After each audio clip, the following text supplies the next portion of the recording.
2010년부터 2020년까지 10년 동안 한 3배에서 4배 정도 증가됐습니다. 그러니까 워낙에는 한 200명 중에 1명 정도인데 지금 이제 100명 중에 2명 내지 3명까지 보고 있거든요. 그래서 그 이유는 몇 가지가 있습니다. 환경 물질 중에 우리가 많이 쓰는 플라스틱 안에 들어가 있는 물질 중에 일부는 신경 발달의 여러 영향 중에 사회성 영역을 특히 좋지 않게 만드는 부분이 있습니다.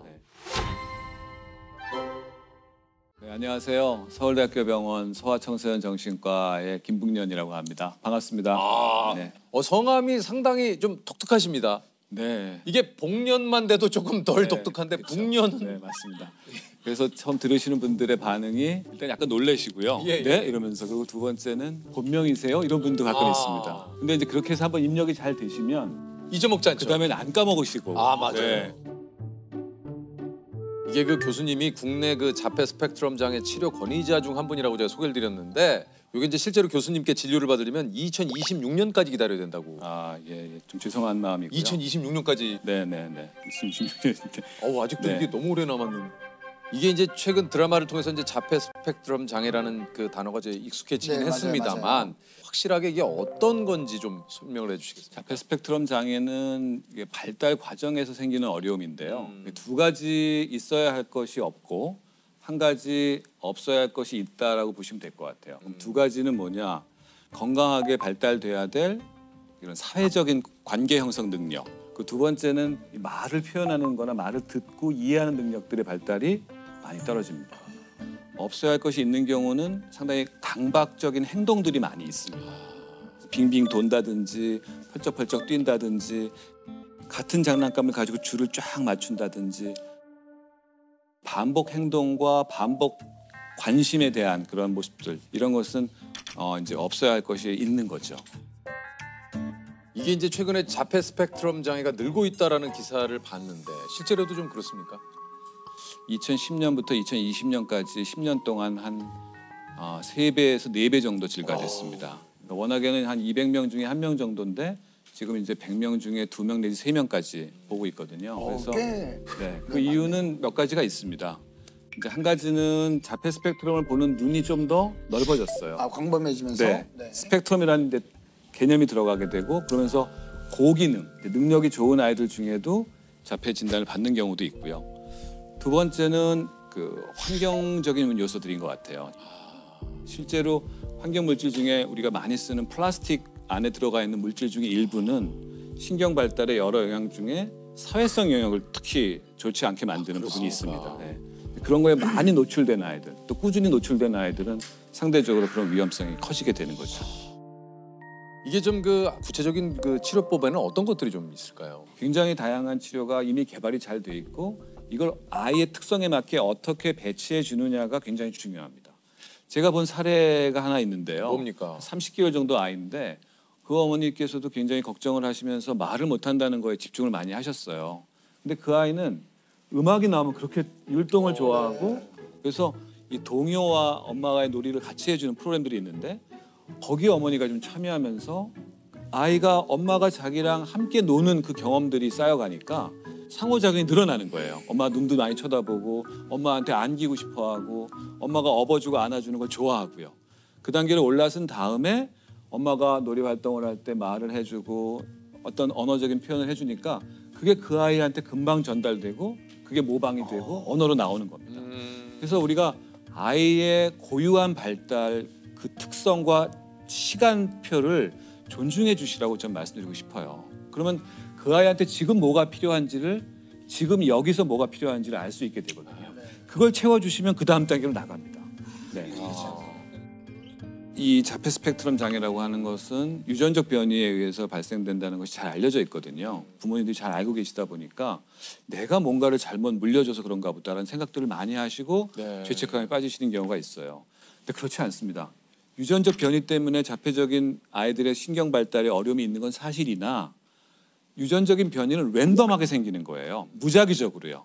아주 건강한 가족과 부모 사이에서 태어난 아이도 자폐 스펙트럼이 태어날 수 있어요. 그렇기 때문에 과거를 돌아보지 마시고 현재에 집중하셔서 우리 아이의 발달 문제를 어떻게 해결해 줄까 여기에 집중하시는 걸 저는 정말 당부드리고 싶어요. 그렇게 되시면 많은 분들이 성공하십니다. 좋아지시고요. 주의가 산만하고 충동적으로 과잉 행동을 하는 증상, ADHD라고 부르죠. 이런 ADHD 환자가 늘었습니다.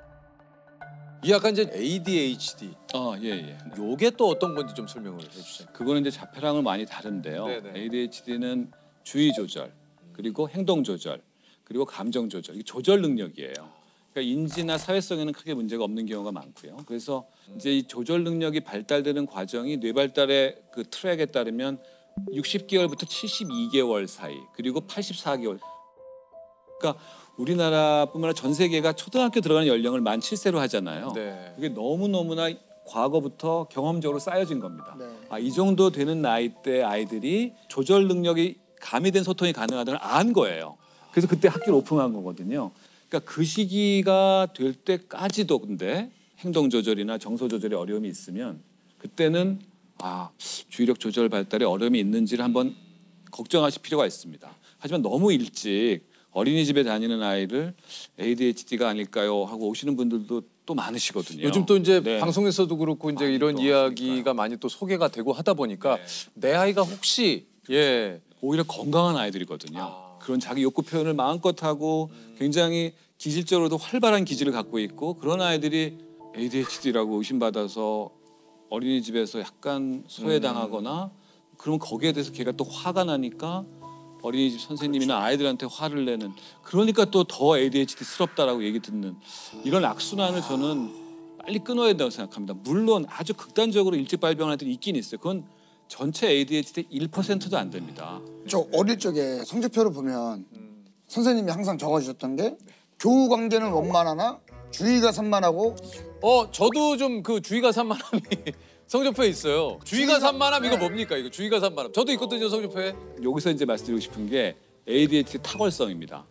ADHD를 가진 친구들은 탁월한 면이 있어요.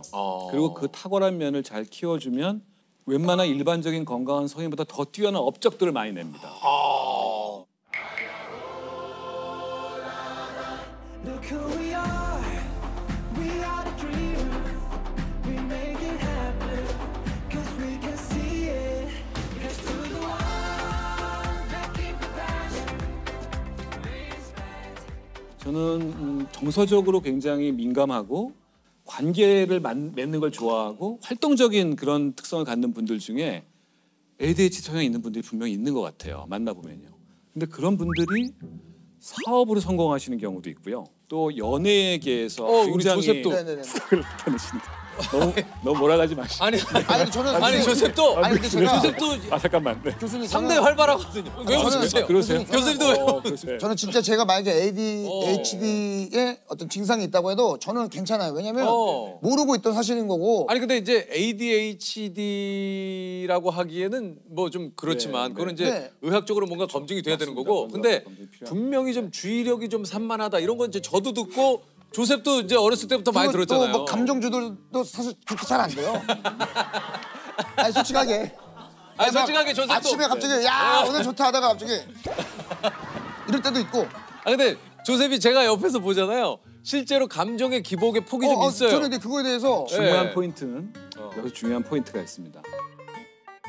그러한 것 때문에 대인관계에서의 문제가 많이 아니죠, 발생하거나 아니죠. 그렇지 않아요. 그러한 것 때문에 사회적인 자기의 직업 기능을 하는데 손상이 있고 아니요. 바로 그거죠. 조셉이 워낙에 그 제가 봤을 때는 다양한 관심사가 있어서 좀. 그렇죠. 그 이제 어텐션 시프팅이라는 말을 쓰는데 주의력의 이 전환이나 변화가 굉장히 빠른 분들. 조셉이 좀 그런 거예요. 지금도 잘못된 게 그 얘기하고 있는데 선생님 안경이 어디 거지 이 생각에 이게 잘못된 거예요. 그거를 잘 또 막아주는 좋은 어시스턴트가 있으면 좋아요. 그러니까 굉장히 중요한 게 우리가 혼자 사는 사회가 아니잖아요.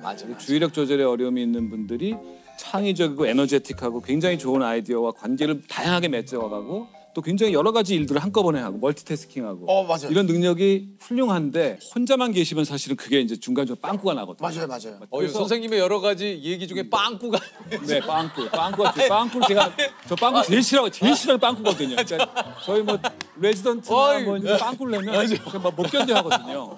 당장 환자한테 피해야 가니까 그래서 교수님의 여러 가지 막 시프트, 어텐션, 전문 용어대 빵꾸가 우리하고 많이 가까워졌어요, 교수님. 감사합니다. 네. 예, 이 빵꾸. 아,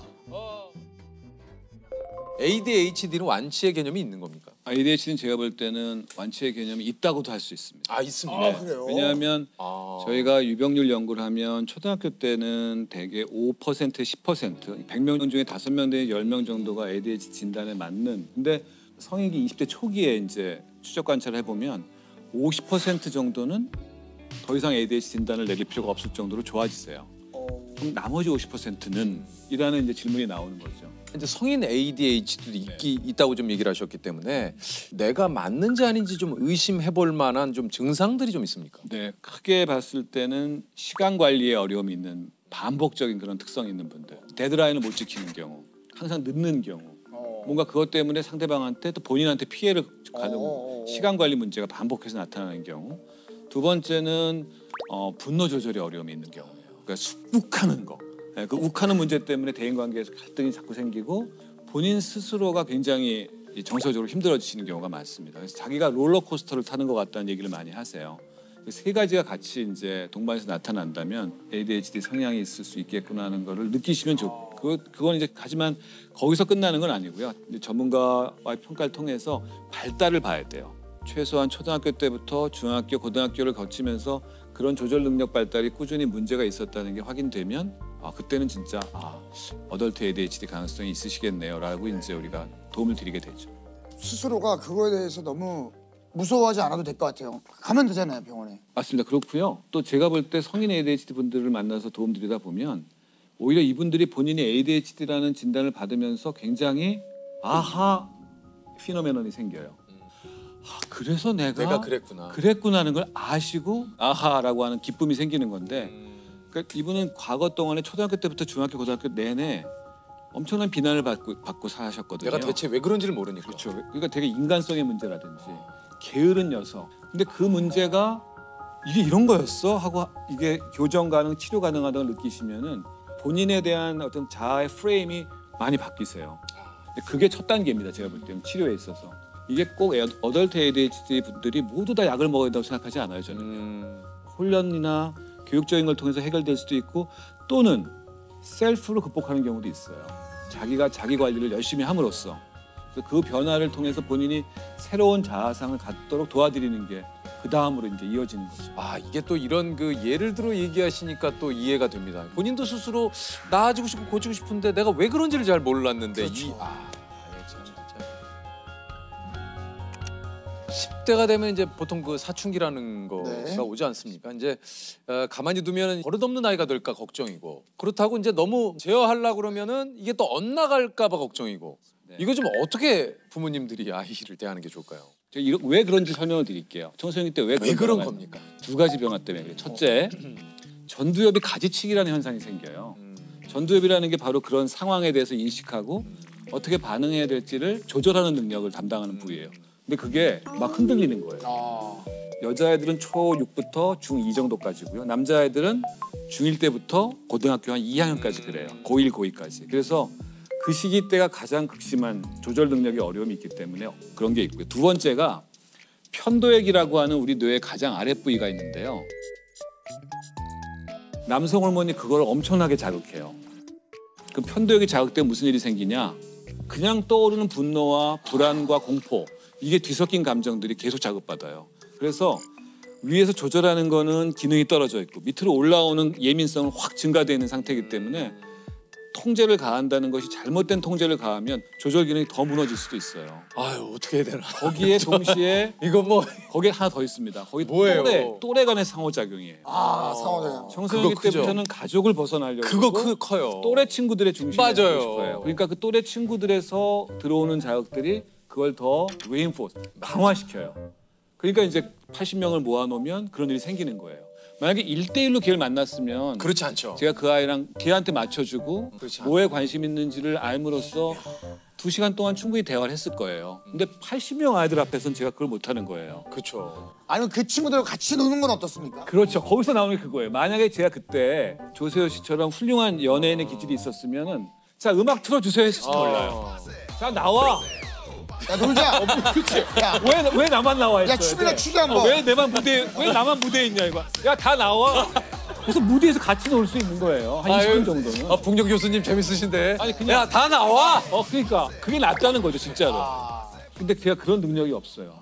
그러니까 그냥 그랬으면 유튜브 나오셨을 거예요. 아이들이 동영상 찍어갖고 근데 만약에 그 아마 유튜브 교수님이- 제목은 또라이였을 겁니다. 교수님이 그렇게 하셨으면 학교에서는 저 교수님 지금 뭐 하시는 겁니까? 아, 이 품위 유지 상식. 예. 아주 아마 이제 아니 근데 뭔가 어쨌든 교수님이 얘기하신 거에 진짜 제가 청소년기를 생각해 보니까 저도 그런 것 같아요. 친구들이 가장 나의 그 어떤 중심. 가족들하고 어느 순간 뭐 밥 먹으러 가자, 뭐 어디 가자도 좀 싫어. 그냥 난 집에 있을게. 맞아. 이상해. 난 그냥 집에 맞아, 있을게. 그렇게 아이들이 이중의 어떤 영향을 받고 있는 상태에서 우리 부모님들이 이해해 주실 거는 연민이에요.